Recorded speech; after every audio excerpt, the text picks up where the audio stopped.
In my heart and mind, I always return to Atlantic Island Park.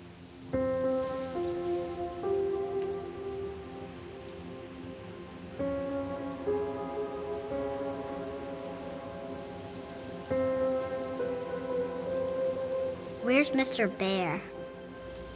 I haven't seen Mr. Bear, Callum.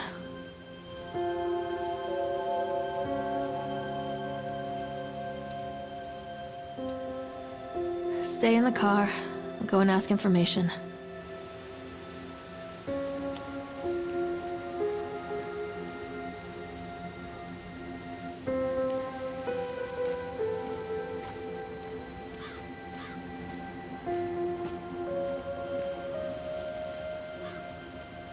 Attention, patrons. The park is now closed. Please make your way to the car park at your earliest convenience. Employees prepare the park for shutdown.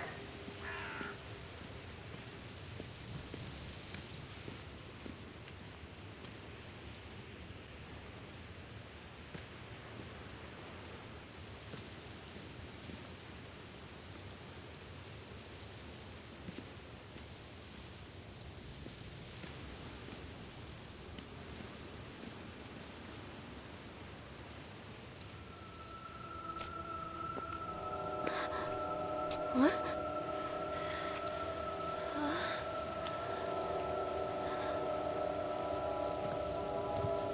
Hey, Lorraine. Lorraine! Don't blame yourself, Lorraine. People lose things all the time. Take a deep breath and think about the last place you saw your son's teddy bear. Hey, stop! I think your boy just ran into the park. I'll unlock the gates for you.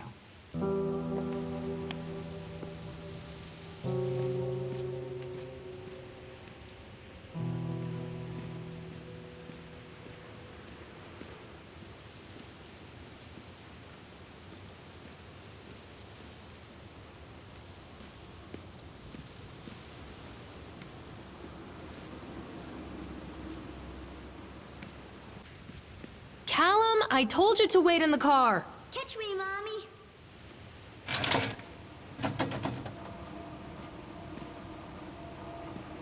Wait for Mommy, Callum! This way.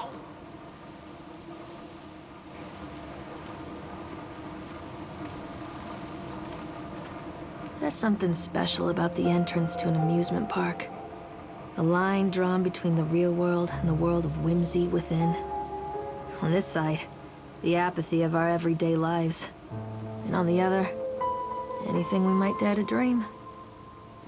It's no wonder Callum ran back inside. I wouldn't want to leave either. Attention employees, the park is now closed. Have a safe journey home.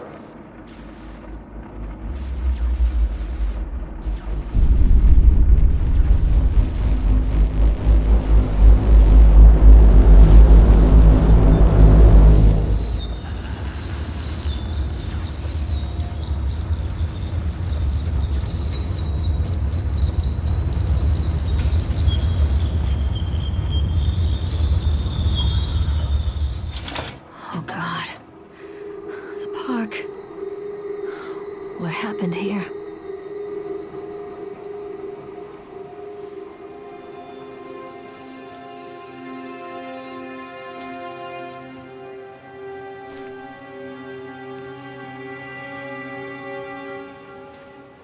Stop! Callum!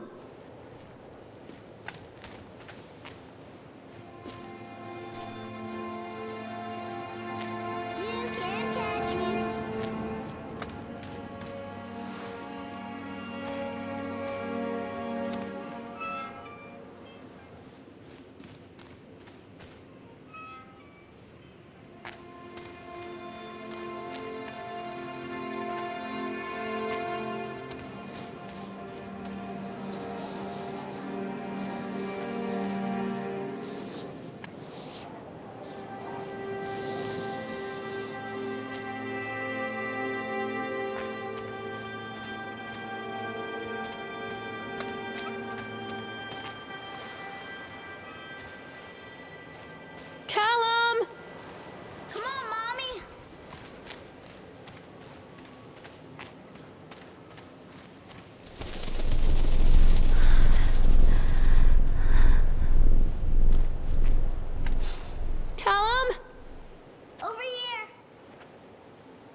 out, sweetie?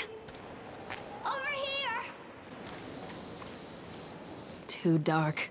I'm not going in there without a flashlight.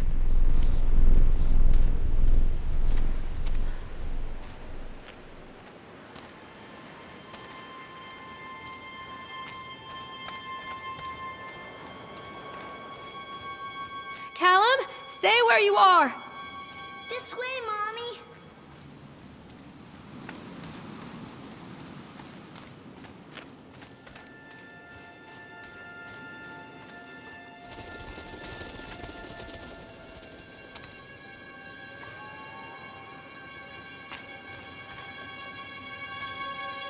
I think this belongs to Callum.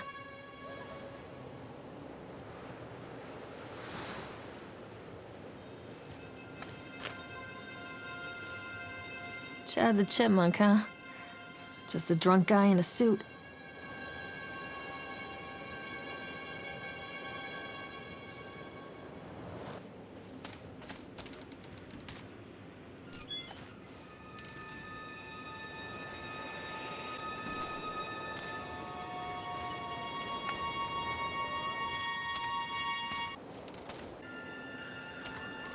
What is this about?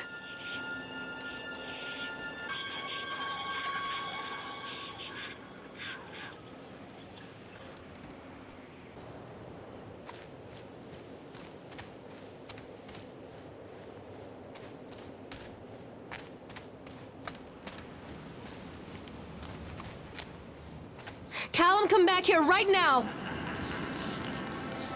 Over here! Callum, stay where you are!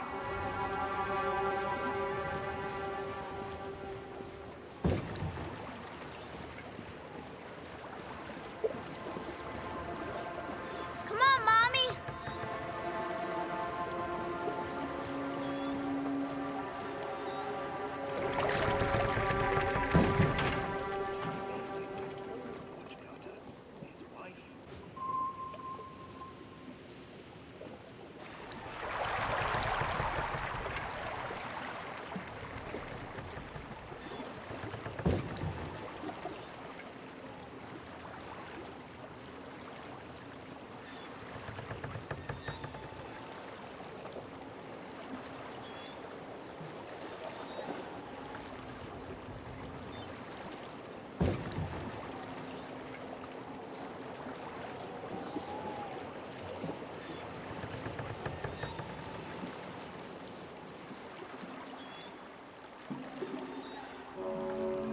Near a great forest, there lived a poor woodcutter, his wife and his 2 children. A boy named Hansel and a girl named Gretel. They were very poor and had very little to bite or sup.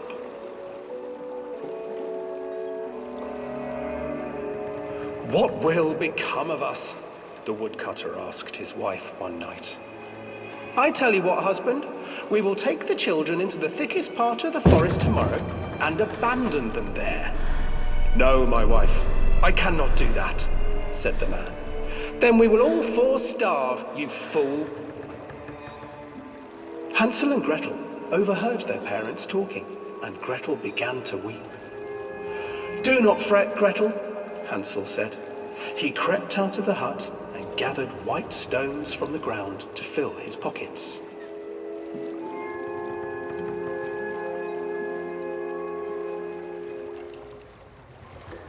The next morning, the woodcutter leads the children into the forest.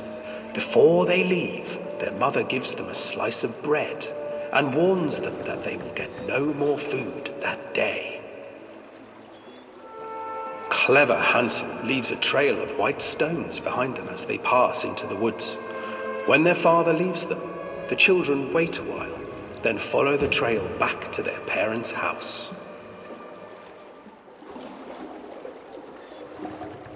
After receiving a thorough scolding from their parents for getting lost in the woods, the children are sent to bed without any supper. Hansel tried to sneak out and collect more white stones, but found that the door was locked. "Tomorrow I will take them into the woods myself," the wife told the woodcutter. In the morning, their mother gave them a slice of bread and led them deep into the forest once again.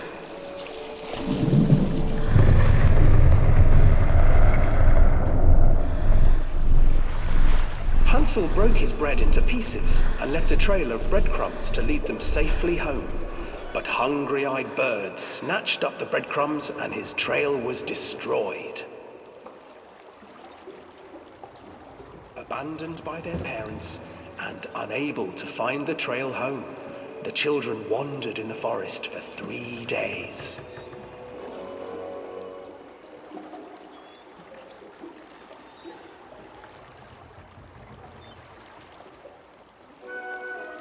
The children stumbled into a clearing with an exceedingly strange house. Its walls were made of gingerbread, and its windows were panes of clear sugar. Hansel, desperately hungry, ran forward and began to nibble on the walls.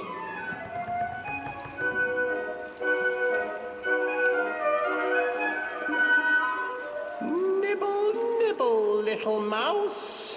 Who's nibbling at my house? An old woman emerged from the house, sniffing the air and peering around with cloudy eyes. Oh, you dear children, who brought you here? Just come in and stay with me.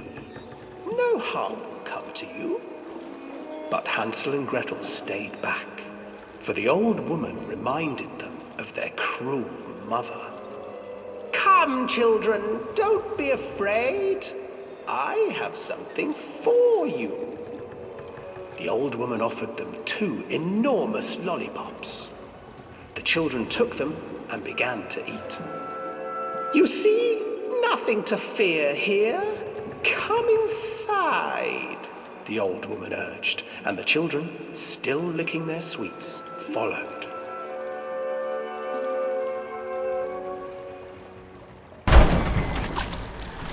Once inside the house, the old woman changed. She stuffed Hansel into a cage and put Gretel to work, sweeping and cleaning her hut. Your brother will make a good mouthful, the old witch told Gretel. Once he is fattened up, I shall feast upon him.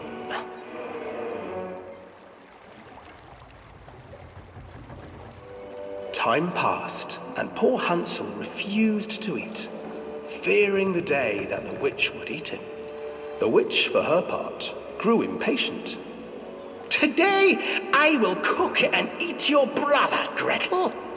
Climb inside and light the oven. But Gretel pretended not to understand.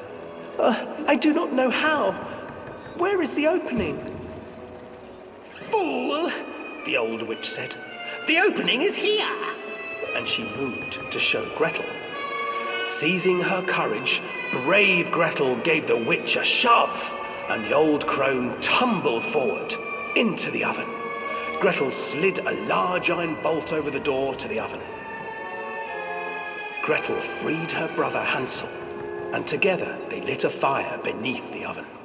And though she screamed and begged, the children sat by the oven until her screams had stilled, and the witch was cooked.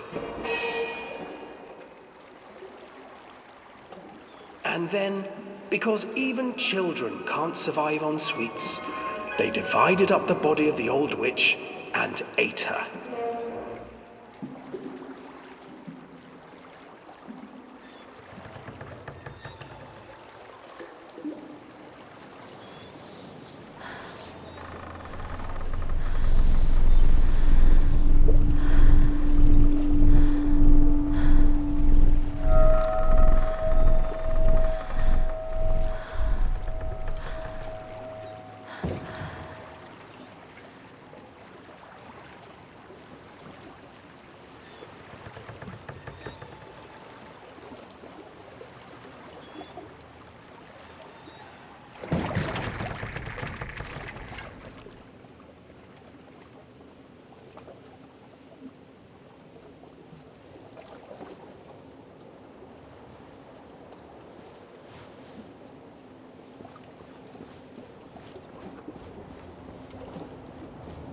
Hansel and Gretel. I used to read it to Callum when the electricity was shut off. Those poor children. The whole world against them. The forest, the birds, the old witch, even their own parents. I used to imagine that Callum and I were the kids in that story. Not mother and son, but brother and sister, hand in hand against the unkind world. We were always hungry, looking for our own house made of candy, looking for the sweetness that could take the pain away. Hunger leads people to desperate, terrible places where the tree branches reach like claws.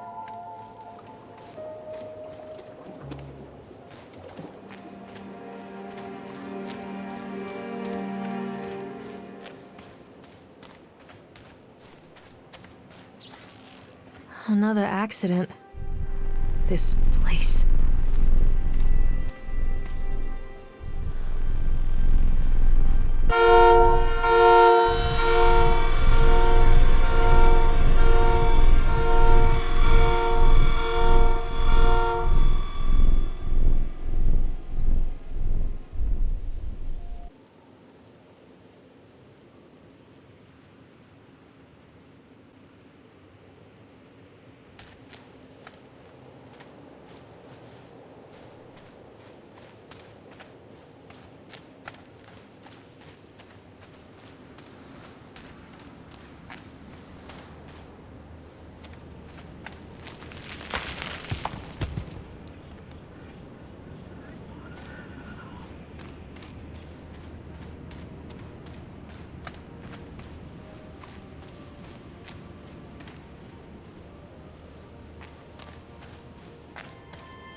This old thing used to make the blood run to my head. Make me dizzy. The guy just snapped. Those poor kids.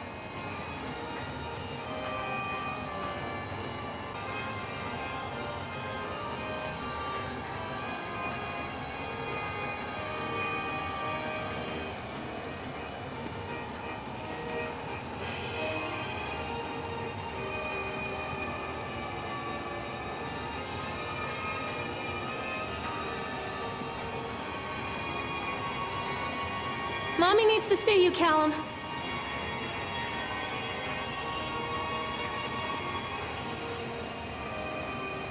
I can't get on while it's moving.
Callum!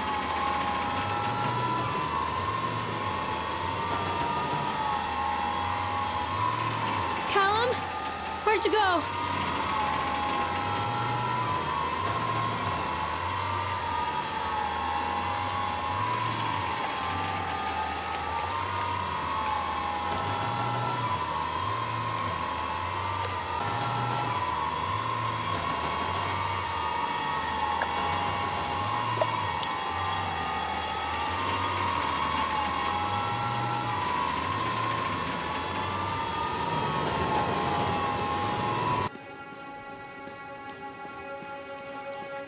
Treachery hides in thoughts.